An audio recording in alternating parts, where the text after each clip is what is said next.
Hello everyone, this is the Irritated Gamer, back from the dead to do a commentary on my first ever Irate Gamer parody, the Super Castlevania 4 review, or Castlevania 2 review, depending if you remember it by the false title. The Save State Gamers commentaries have inspired me to do this and provide some closure to the Irritated Gamer show. So far, Phil's commentaries have been fantastic. Hopefully this can be half as good as his. Alright, the Irritated Gamer here and ready to smash. The background music used here is from the game Suikoden. I thought that the bluegrass hillbilly style would fit nicely with Chris Bohr's. In my opinion, this one isn't as good as my later ones. Actually, my least favorite is probably... it's definitely my least favorite. Zelda: A Link to the Past review, which was my second parody. Oh, here's a screenshot of Chris Bohr's letter to James Rolfe that was posted on the Screw Attack forums by Mike Matei. My problem with my early parodies is that they only spoof Irate Gamer's poor gaming skills and ridiculous complaints, which is essentially what most of his reviews are, and I think it's okay for an Irate Gamer parody that came out in November 2007. But when you compare them to the later parodies that spoof all dimensions of Bohr's, like the way he pronounces words, live action scenes, special effects, and even things that happen to him in real life, it makes these early parodies seem a little simplistic by comparison.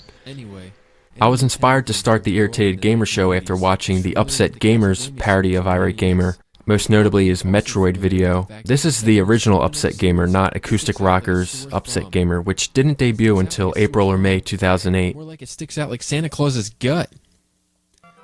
The narration in my early videos sounds really monotone, and listening back to these, I think it's hard to understand what I'm saying at times.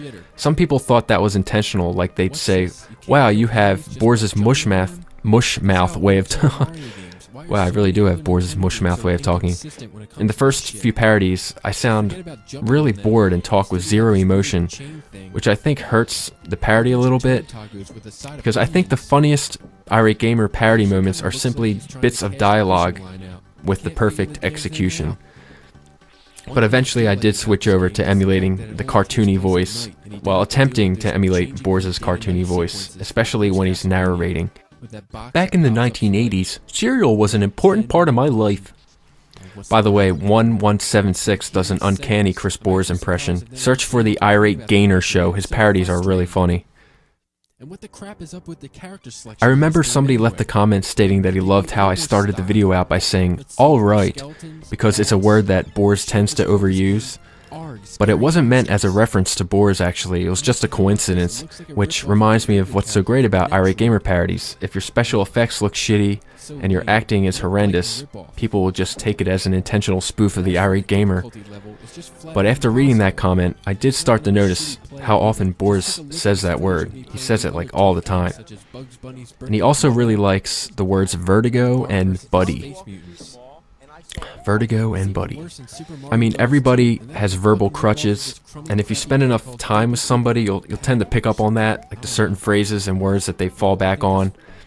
But when you're scripting a review, wouldn't you tend to notice that you already used the line, "This game gives me a bad case of vertigo," like 5 times already? And that's why we love you, Bohr's. Alright, well that's all I have to say for this episode. Have a good night. Well, I can't find footage of someone else beating this game, so I guess I'll have to stop here.